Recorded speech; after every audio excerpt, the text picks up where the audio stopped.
Vamos a dar inicio entonces a las clases que quedaron pendientes. Vamos a iniciar por los síndromes demenciales.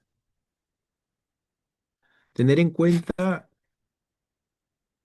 a qué denominamos funciones cognitivas, porque eso es importante ya cuando entremos de lleno a lo que corresponde a demencias. Las funciones cognitivas básicamente forman parte de ella la memoria, el lenguaje, las diferentes funciones ejecutivas, motoras. Hay funciones visuales y espaciales, incluyendo también la concentración. Entonces, algo que va a destacar mucho, sobre todo en pacientes con demencia, es la alteración a nivel de la memoria. Y es importante tener en cuenta que existen los denominados sistemas de memoria. Tal es así que contamos con un sistema de memoria de trabajo, por ejemplo, que es cuando uno va manejando, muchas veces ya por inercia estás manejando en un punto y llegas a otro y ni siquiera recuerdas qué fue lo que pasó en ese transcurso, uno maneja en automático. El sistema de memoria episódica, lo que sé de mí mismo, las experiencias, lo que comí anoche, por ejemplo, lo que hice en mi cumpleaños el año pasado, etcétera. Un sistema de memoria semántica, que es lo que sé del mundo, de las cosas, por ejemplo, de qué color es el cielo, de qué color es una cebra, el nombre del presidente, etcétera. Y hay un sistema de memoria procedural que se refiere a lo que se hace, montar en bicicleta, etcétera.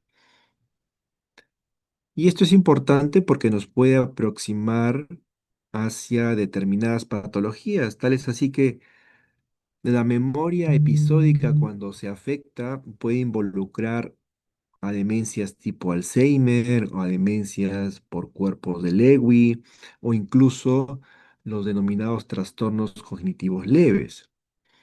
La memoria semántica, cuando ésta está afectada, también se relaciona con el Alzheimer, pero también con la demencia de tipo frontotemporal o incluso con los traumas craneoencefálicos. La alteración de la memoria procedural puede relacionarse con demencias relacionadas al Parkinson o a la enfermedad de Huntington o a parálisis supranuclear progresiva. Y las memorias de trabajo que pueden asociarse al envejecimiento, a una demencia de tipo vascular, frontotemporal y también a la enfermedad de Alzheimer. Como pueden ver, se destaca que la enfermedad de Alzheimer afecta a los diferentes sistemas de memoria. Entonces, ¿qué es el síndrome demencial? Es básicamente una neurodegeneración neuronal. Todo esto a su vez va a condicionar al deterioro de estas habilidades cognitivas que se van a dar de forma progresiva principalmente, conllevando a una incapacidad para poder ejecutar actividades diarias y por lo tanto el paciente termina volviéndose dependiente. Se ha visto epidemiológicamente que esto ha ido e irá aumentando en cuanto a prevalencia.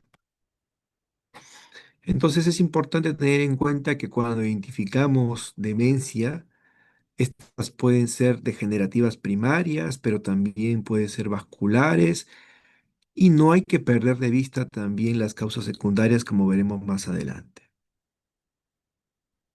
Es importante hacer algunas diferencias, diferenciar entre una demencia ya establecida y el delirio, que forma parte justamente del trastorno del contenido de conciencia, principalmente, donde tenemos un paciente que suele estar confuso, incluso alterado. El inicio es importante porque el delirio se presenta súbitamente, de un momento a otro, mientras que la demencia es básicamente la evolución es progresiva, el inicio es insidioso. El nivel de conciencia va a estar disminuido en el delirio y se va a encontrar conservado en la demencia. La alteración va a estar alterada también en el delirio y puede estar normal o también alterada en la demencia. El pensamiento en el delirio es desorganizado, el paciente empieza a hablar incoherencias, mientras que en la demencia más bien es empobrecido, el paciente va a estar con cierta afasia, Por ejemplo, puede haber incluso afasia de expresión, tú le muestras un lápiz y en vez de decir que es un lápiz, te va a decir, bueno, esto sí sirve para escribir, pero no le sale realmente la palabra correcta.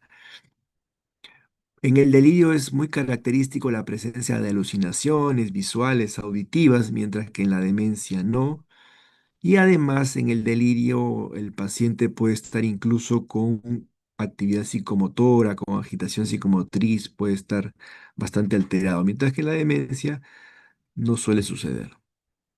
También es importante diferenciar la demencia de la depresión, que muchas veces podemos confundirlo.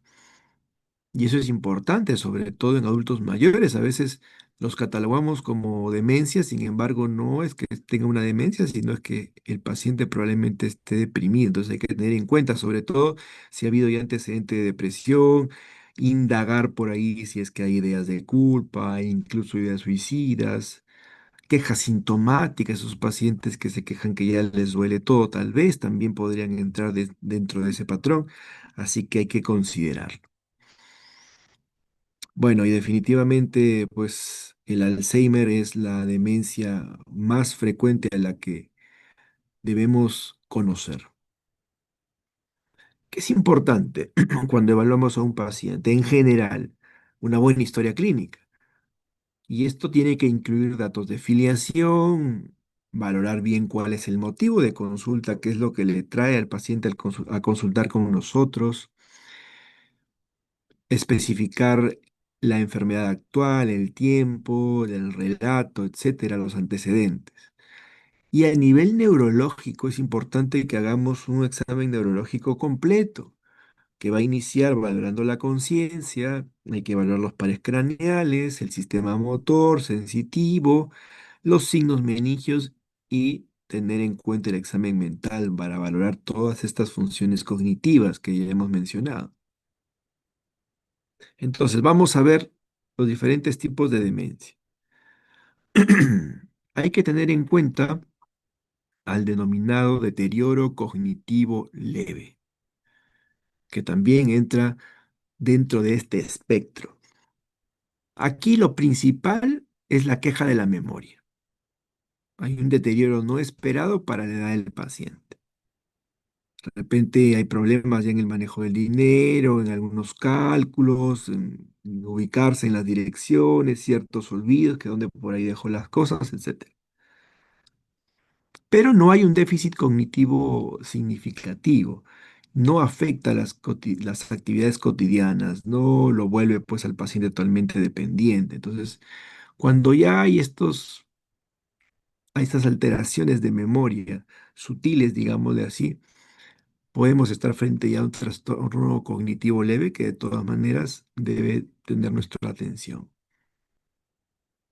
La enfermedad o la demencia de Alzheimer, generalmente esta suele presentarse en adultos por encima de los 65 años, tal vez en algunos un poco antes. Y lo característico es que tenga una evolución progresiva, lenta, se va dando una pérdida de memoria en años. El paciente, como comentábamos anteriormente, también va a empezar con esa cierta dificultad para manejar el dinero, al comprar, al seguir algún tipo de instrucción, al guiarse por la calle.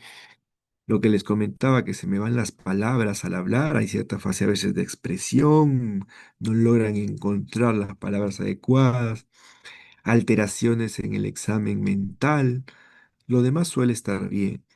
Aquí podemos encontrar agnosia, que viene a ser la incapacidad para reconocer o interpretar correctamente los estímulos que percibimos a través de los sentidos, ¿verdad? Entonces le damos un borrador y el paciente lo puede tocar, pero no puede definir exactamente qué cosa es. Aparece afasia, que ya les vengo mencionando, que es un trastorno del lenguaje que afecta la capacidad que tiene la persona para poder comunicarse. Esto incluye hablar, ¿verdad? Comprender lo que se dice, leer y escribir.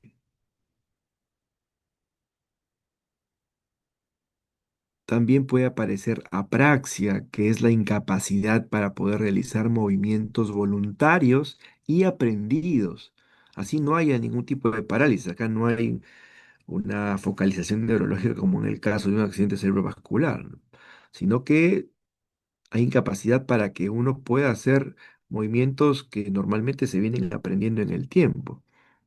La persona sabe lo que quiere hacer, pero el cerebro tiene problemas para planificar y ejecutar la secuencia de movimientos que son necesarios. Por ejemplo, abotonarse una camisa. El paciente pierde esa capacidad, es lo que denominamos apraxia. Otro tipo de demencia es la demencia vascular que suele afectar a pacientes entre 70 y 80 años. El familiar, muchas veces los familiares son los que identifican desde cuándo el paciente o cuándo tuvo el evento vascular previo que muchas veces se relaciona. Entonces aquí hay que tener en cuenta sobre todo los factores de riesgo cardiovasculares como son la hipertensión arterial, la diabetes.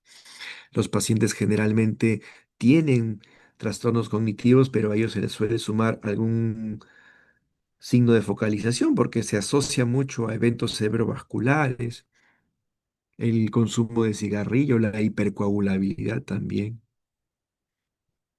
La demencia frontotemporal que se ve en personas menores, incluso entre los 45 y 65 años, que es lo que presenta el actor Bruce Willis.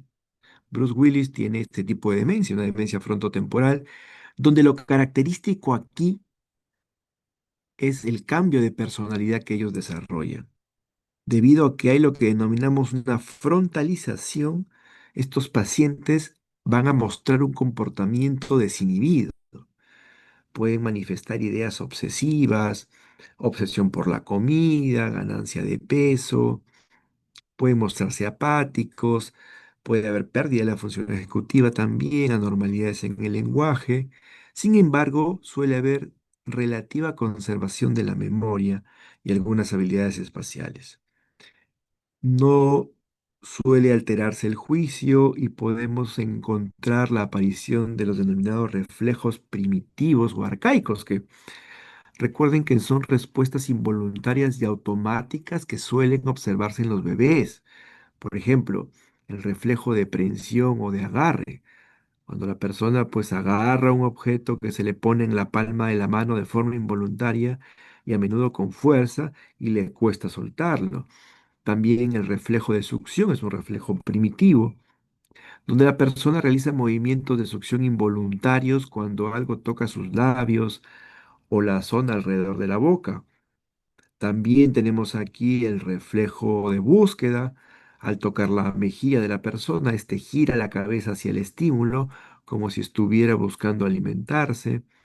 El reflejo palmo-mentoniano. Al frotar la palma de la mano se produce una contracción de los músculos del mentón.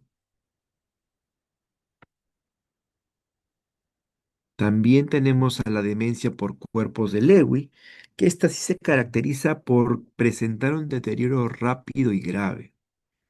Puede aparecer un parkinsonismo precoz, donde antes de que se instaure la demencia puede aparecer rigidez muscular, lentitud, trastornos de la marcha, pero aquí los pacientes no presentan ese temblor característico en reposo de los pacientes con Parkinson. Pueden aparecer alucinaciones visuales, el paciente tiende a caerse con frecuencia y pueden aparecer alteraciones del sueño.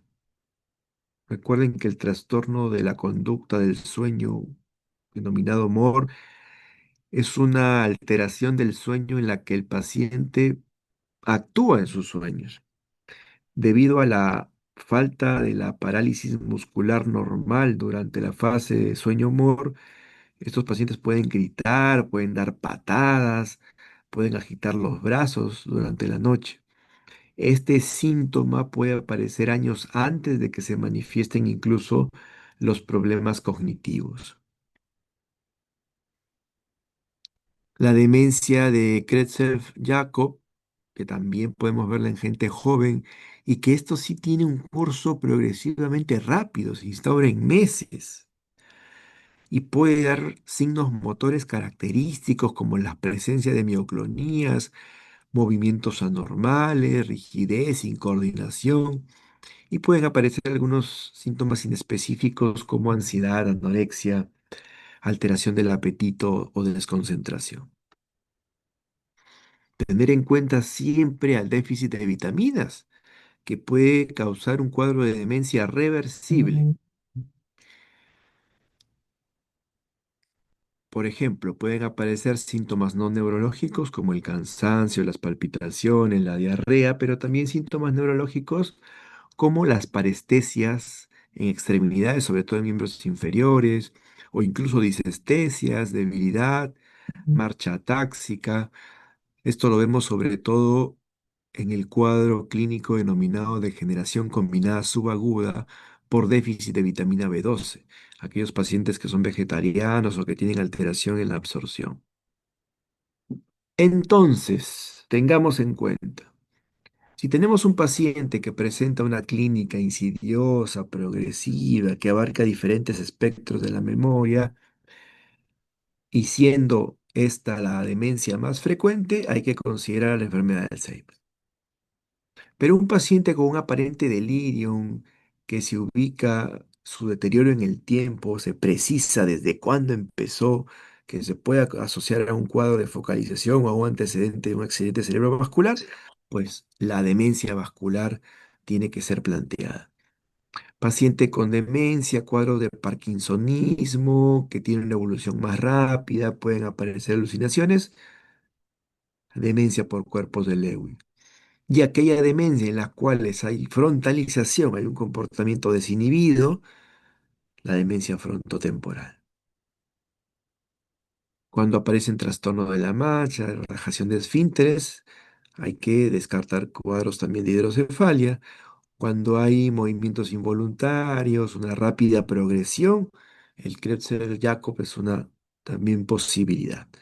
Y cuando aparece un compromiso neurológico periférico, como las parestesias en extremidades, siempre descartar también una deficiencia de vitamina B12. Entonces, todo paciente catalogado como un probable síndrome demencial se le debe solicitar un hemograma completo que va a valorar si tiene anemia o no, se le debe pedir hormonas tiroideas, prueba para VIH y sífilis, electrolitos, B12 y definitivamente una imagen cerebral que lo inicial y lo más básico sería una tomografía cerebral simple.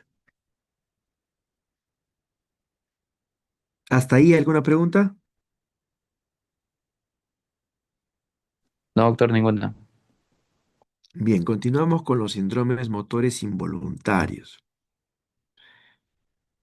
Hay que recordar que los ganglios basales, este es el lugar donde se van a desarrollar algunas lesiones que van a dar lugar justamente a cuadros de extrapiramidalismo. Ahí tenemos una imagen que muestra los diferentes núcleos, el núcleo caudado, el putamen, el pálido. Vemos ahí los ganglios basales y las estructuras asociadas. Tenemos al núcleo caudado, el putamen, el globo pálido, sustancia negra, etcétera. Y aquí vemos cómo hay lesiones estructurales que definitivamente pueden afectar esa zona. Por ejemplo, en esta tomografía podemos observar una hemorragia intraparenquimal que afecta justamente esta zona de núcleos basales a nivel del hemisferio derecho.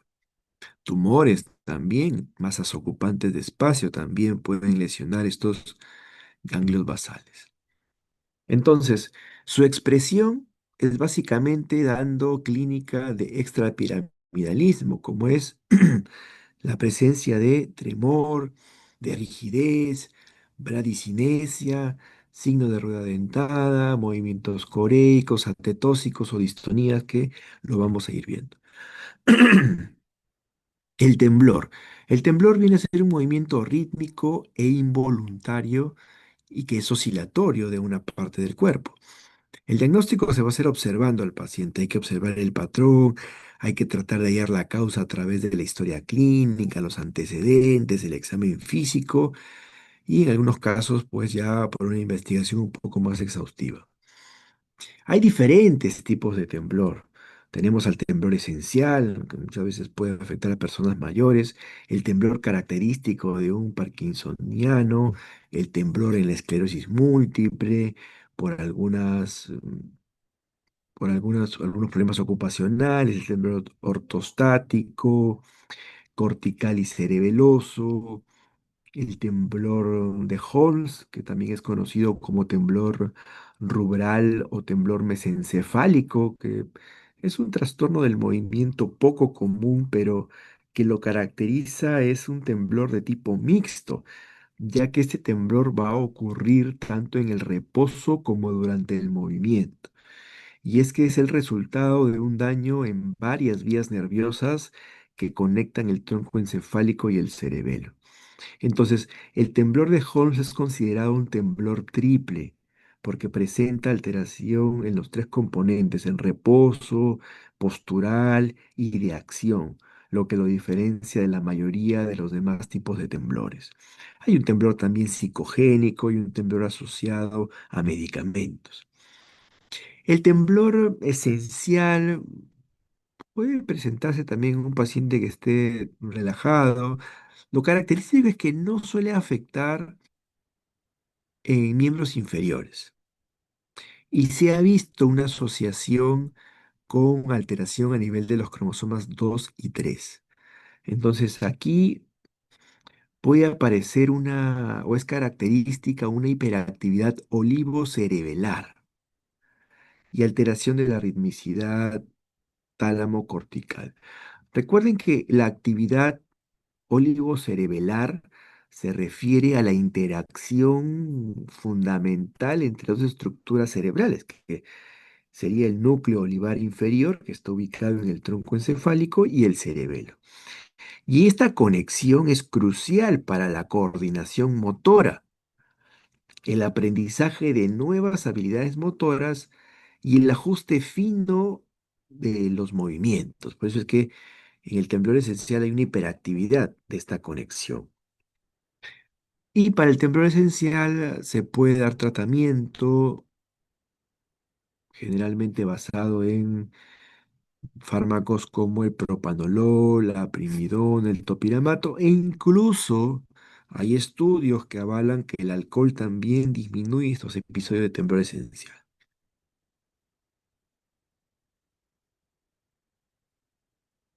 El temblor cortical y cerebeloso. Bueno, el temblor cortical es de un tipo más mioclónico rítmico y el cerebeloso está en relación a una disfunción de la vía dentorrubrotalámica. Y esta vía es un circuito neuronal fundamental para el control del movimiento, de la coordinación y del aprendizaje motor, que lo característico es que conecta tres estructuras cerebrales clave, que son el núcleo dentado del cerebelo, el núcleo rojo del mesencéfalo y el tálamo. Tenemos también al temblor psicógeno, que es producido o exacerbado por un cuadro de estrés muchas veces, cambia de ritmo y frecuencia según el momento. El tratamiento es básicamente hacer un seguimiento al paciente por lo menos 6 meses, un año y estar atentos a si aparecen nuevos síntomas. El temblor asociado a medicación. Tengan en cuenta también que hay medicamentos que pueden provocar temblor. Uno de ellos es, por ejemplo, la metoclopramida, por su efecto extrapiramidal, justamente. La terapia antiasmática, el salbutamol, que a veces lo deja a los pacientes temblando. Y lo característico, pues, es que es reversible al suspender la medicación. En el parkinsonismo, lo característico es un temblor que puede aparecer o que aparece generalmente en el reposo. Es característica la aparición de bradicinesia. Bradicinesia se refiere a una lentitud generalizada en la iniciación y en la ejecución del movimiento. Y la rigidez en la enfermedad del Parkinson se refiere a un aumento anormal del tono muscular. Esta rigidez provoca que los músculos se sientan tensos y duros, lo cual dificulta el movimiento e incluso puede llegar a provocar dolor. Y también puede aparecer una alteración del reflejo postural. que es un síntoma crucial en la enfermedad de Parkinson y que se manifiesta como una incapacidad para poder mantener el equilibrio y la postura.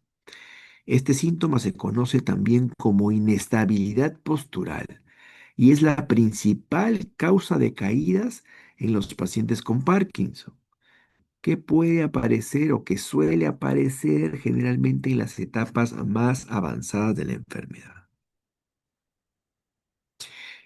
Existen parkinsonismos degenerativos. Uno es la enfermedad de Parkinson como tal, que tiene unas formas hereditarias, formas esporádicas. También se debe considerar la atrofia multisistémica, la enfermedad de cuerpos del Lewy difuso, la parálisis supranuclear progresiva, etc. Y los parkinsonismos secundarios, posencefalíticos, por ejemplo, por un cuadro de encefalitis, postraumáticos, vasculares, por hidrocefalia, por algunos tóxicos, etc. Entonces, lo característico de la enfermedad de Parkinson es presencia de temblor o tremor, rigidez y la bradicinesia, recuerden, esa lentitud de movimiento. Entonces, el temblor del Parkinson suele ser un temblor en reposo, es lo característico. Y también en cuentamonedas. Este temblor en cuentamonedas es justamente un tipo de temblor en reposo característico de la enfermedad de Parkinson. Y se llama así porque el movimiento rítmico de los dedos y el pulgar de la mano se asemeja a la acción de contar monedas. No sé si habrán visto videos del Papa Juan Pablo II y se ve claramente justamente este tipo de temblor característico en cuentamonedas. Se puede dar en miembros superiores, pero también en miembros inferiores. A diferencia del temblor esencial, vimos que no afecta a miembros inferiores, es sobre todo a miembros superiores. Y ya hemos visto que lo característico del Parkinson, además del temblor, es la rigidez y la bradicinesia. Y también aparece la denominada marcha festinante, que es la dificultad para iniciar el movimiento. El paciente da pasos cortos que son característicos. ¿No? Es una marcha festinante. Y miren ese rostro también con afasia que presenta el Parkinson característico. Entonces hay temblor en reposo que disminuye con el movimiento, aumenta obviamente con las emociones y que suele desaparecer en el sueño. Bueno, esta imagen es, digamos, relevante o es importante o significativa porque Paul Richer fue un médico, anatomista y artista francés cuya principal contribución al estudio del Parkinson fue justamente usar el arte para poder documentar y enseñar los síntomas de la enfermedad. Esta imagen que ustedes ven en pantalla está en una escultura, es la denominada escultura de la, Parconciniene, que es su obra más famosa relacionada con la enfermedad y es una escultura de yeso llamada justamente Una mujer con Parkinson. Y la escultura capta de manera magistral los signos clásicos de la enfermedad, como vemos en la imagen, la postura encorvada, la expresión facial de máscara o también denominada hipomimia, el tronco y la cabeza inclinados hacia adelante y las extremidades flexionadas. Entonces la escultura era tan precisa que se utilizó como un modelo ideal para ilustrar la sintomatología de la enfermedad.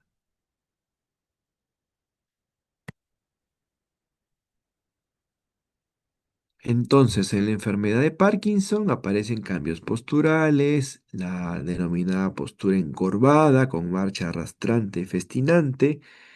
Hay un escaso balanceo de los brazos que es característico y pueden aparecer caídas frecuentes, que ya hemos mencionado por qué. Acá vemos una imagen de una paciente con enfermedad de Parkinson. Observen su rostro, la falta de expresión, la hipomimia, la postura anómala que adopta.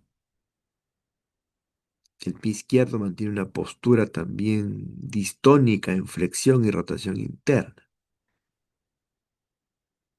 En la enfermedad de Parkinson también podemos ver que aparece disartria monótona.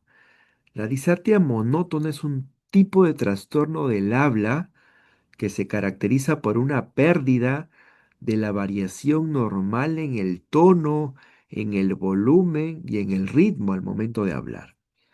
Como resultado, el habla del paciente suena plana, sin vida y a menudo se describe como robotizada o sin entonación. Puede aparecer hipofonía, que es la disminución en el volumen o en la intensidad de la voz y que se caracteriza porque el habla suena suave, baja o susurrada, incluso cuando la persona intenta hablar fuerte. Y este es un síntoma común y a menudo uno de los primeros en aparecer en la enfermedad de Parkinson. Podemos encontrar una fuerza motora conservada, aparece micrografía, que es un síntoma común también en el Parkinson, que se caracteriza por una escritura progresivamente más pequeña. Entonces, no se trata de un problema de caligrafía, sino de una manifestación de la bradicinesia y lentitud del movimiento, y también de la hipocinesia, disminución en la amplitud del movimiento. Estos pacientes también pueden presentar estreñimiento, dificultad para orinar, deterioro de las funciones cognitivas, sobre todo al final de la enfermedad. Bien, la distonía. La distonía aparece en movimientos, o son movimientos que comprometen porciones del cuerpo asociadas a posturas distorsionadas de extremidades y tronco, resultante del tono excesivo de ciertos grupos musculares. Vemos una imagen como el paciente está todo con el cuerpo hacia atrás, como hace recordar incluso la posición de opistótonos del tétano.